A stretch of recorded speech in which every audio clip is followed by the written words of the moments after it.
This happened to me several years ago in a hospital. I was admitted and placed in a 6-person ward. All the other women were elderly and absorbed in their illnesses. To pass the time, my children brought a small TV. One evening, when everyone else had fallen asleep and started snoring, I finished watching a movie, turned off the TV, and just lay there. I wasn't sleepy. The lights in the ward were off, and a narrow strip of light came in from the corridor. I lay there thinking about my own thoughts, and suddenly a nurse entered the ward.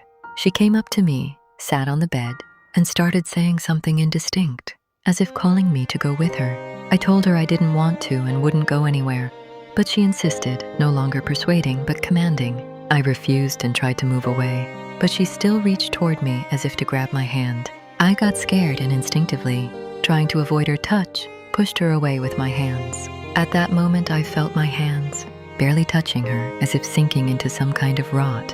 Imagine the feeling of your hands sinking into a mush of dry, half-rotten wood. I felt horror, and unable to hold back, I screamed so loudly that my roommates woke up.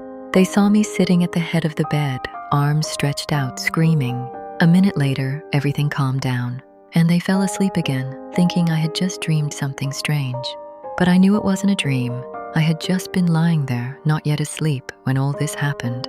I lay there for a long time with that disgusting feeling of rotten wood on my hands, but was afraid to leave the ward to wash them. Eventually, I fell asleep. In the morning, reflecting on it, she was wearing a uniform that clearly didn't match the time. A white kerchief, a long white apron with a red cross, a long gray dress. It reminded me of nurse outfits from the Civil War era. Several years later, I accidentally came across the history of that very hospital.